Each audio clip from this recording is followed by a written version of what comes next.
And then on the other side, I mean, the hottest candidate leading up to the caucuses was Donald Trump, hardly a card-carrying Republican in this environment, but he's the hot ticket. But when the dust settles, he doesn't win in Iowa. Ted Cruz wins in Iowa. But the thing about Iowa, as we know, is they're not always good at predicting the nominee. And, you know, people always bring up Rick Santorum. They bring up Mike Huckabee, able to win in Iowa, but never really went anywhere after that. So what does Ted Cruz have to do to make sure that the Iowa win keeps on going? Well, he had a organization counts for a lot. He had a very strong ground game. Somebody said the other day he had the best ground game of anybody except El Chapo.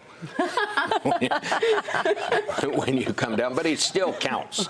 It still counts for a lot. His support among evangelicals, among the very conservatives, goes very deep. His problem is going to how wide is it? Donald Trump's support was wide, but didn't run very deep, as we found out. I think Donald Trump will he's got to come back in New Hampshire and show that he's a winner, because about a half of his whole pitch is, look, I'm a winner. Yeah. And he didn't win.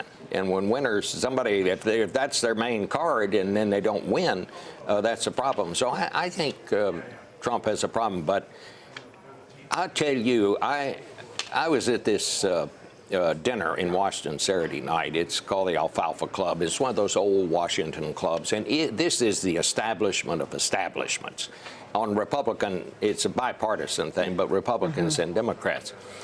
And it was clear to me that the Republicans there, it had finally dawned on them that Donald Trump or Ted Cruz could win the nomination of their party, and they really didn't know what to think about that or quite what to do about it. And they were praying and hoping, and one told me, said, you know, we've looked at some of the internal polling and we think Rubio is going to make a three-man race out of it.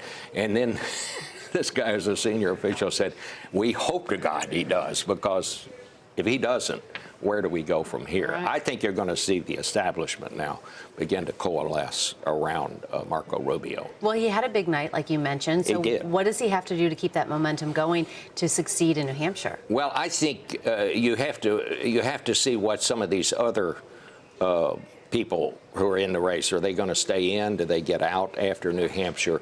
But I think this was a significant a thing for Marco Rubio, almost a win for him. And, you know, we're a long way from either party, you know, knowing for certain how this is going to come out. But it's going to be a race now, I think. And it's not just, I think the idea that it's going to be Trump or Cruz, that may not still be the case. But isn't this interesting that the establishment candidate, maybe now who's emerging, Marco Rubio, is definitely not the one that people would have put their money on when this whole thing started. It would have been Jeb Bush. The two people ahead of him, Ted Cruz and Donald Trump, what does that say about the landscape? What does that say about the voters? What's going on? Well, I'll tell you what it says. It says people are mad.